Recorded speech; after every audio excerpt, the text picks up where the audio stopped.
Welcome बच्चों। आज हम लोग एक इम्पोर्टेंट क्वेश्चन को देखने वाले हैं जो कि बोर्ड एग्जाम्स के लिए काफ़ी इम्पोर्टेंट है।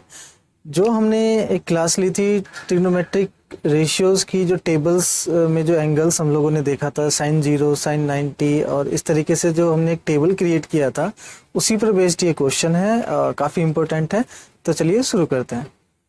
जैसे कि यहाँ दिया हुआ है कि if sec a plus b equal to 2 and cosec a minus b equals to 2,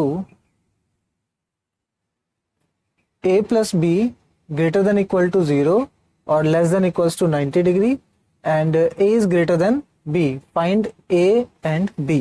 ठीक है बच्चों, तो इस तरीके के क्वेश्चंस को आप लोग किस तरीके से करेंगे। देखिए ये क्वेश्चन तो मैंने एक सिंपल क्वेश्चन लिया है। अब ये देखिए sec और cosec की जगह कुछ भी हो सकता है, लेकिन एक बात आप लोग ध्यान दीजिएगा कि जो यहाँ पर sec अगर होता है तो यहाँ पर 0 से लेकर 90 तक में से ही किसी न किसी की sec की ही कोई वैल्यू यहाँ पर होगी, और अगर cosec होता है तो cosec की ही वैल्यू होती है। यह जरूरी नहीं है, अगर यहाँ पर मान लो कि 10 होगा तो 10 से रिलेटेड कोई वैल्यू होगी, साइन होगा तो साइन से रिलेटेड कोई वैल्यू होगी। जरूरी नहीं है कि आपका यहाँ पर sec आए और यहाँ पर cosec आए, तो बदल के कुछ भी आ सकता है। ठीक है, तो इस तरीके के क्वेश्चंस को हम लोग कैसे सॉल्व करेंगे, तो आइए जरा देखते हैं। तो यहाँ पर हम लोग को गिवन है sec a plus b is equals to 2। ठीक है, अब आप जानते हैं कि जो sec 2 किसकी वैल्यू होती है, sec में 2 वैल्यू होती है sec 60 डिग्री की।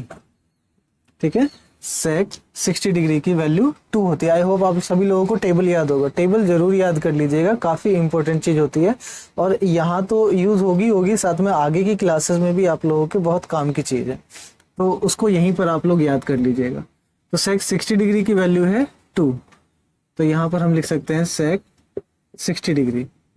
अब देखिए कि अगर ये इसके बराबर है तो ऐसा कब पॉसिबल है, जब a प्लस बी बराबर होगा 60 डिग्री के। ठीक है, तो a plus B is equals to 60 degree, equation number first. ठीक है, ये तो पहली चीज से हम लोगों ने एक इक्वेशन फाइंड कर लिया। अब दूसरा हमें दिया हुआ है कोसेक a माइनस बी, ये 2 के इक्वल है।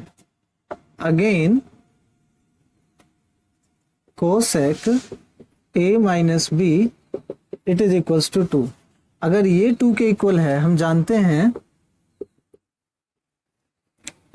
कि कोसेक 30 डिग्री की जो वैल्यू होती है वो 2 हो जाती है। ठीक है ना, तो cosec a minus B is equals to क्या हो जाएगा, कोसेक 30 डिग्री। यहाँ ध्यान ये देना है कि अगर यहाँ पर कोसेक है राइट साइड लेफ्ट साइड में, तो यहाँ पर कोसेक से ही वैल्यू रखनी है, और यहाँ अगर सेक है तो यहाँ पर सेक से ही वैल्यू रखनी है।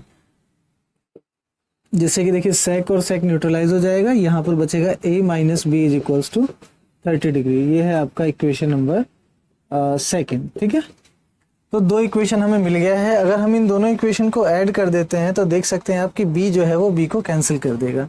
तो adding equation first and equation second, ठीक है, we get a plus B is equals to 60 degree, a minus B is equals to 30 degree. जैसे आप इनको ऐड करोगे तो देखो b से ये b कैंसिल हो जाएगा, twice of angle a is equals to 90 and 2 से 90 भी कैंसिल हो जाएगा, 45 डिग्री आएगा a की वैल्यू। जब आपके पास a की वैल्यू आ गई है तो आप इसको पुट कर लीजिए किसी भी इक्वेशन में, तो पुट इन इक्वेशन फर्स्ट। तो जैसे हमने इक्वेशन फर्स्ट में पुट कर लिया इसको, a की जगह पर 45 degree plus b is equals to 60 degree, तो b इक्वल टू क्या हो जाएगा, 60 degree minus 45 degree, then b equal to 15 degree. तो इस तरीके से आपको यहाँ पर a और b दोनों की वैल्यू पता चल जाती है। तो क्वेश्चन में हमें a और b की वैल्यू को ही पता करना था। Hence, A angle is equals to 45 degree और angle B is equals to 15 degree. ठीक है बच्चों, एक इम्पोर्टेंट क्वेश्चन था ये और बोर्ड के लिए भी काफ़ी इम्पोर्टेंट है। थोड़े समय में आप लोग कर भी सकते हैं। एक बार अच्छे से समझ लेंगे तो इस तरीके के सभी क्वेश्चंस को आप कर पाओगे। Thank you for watching. मिलते हैं अगले वीडियो में।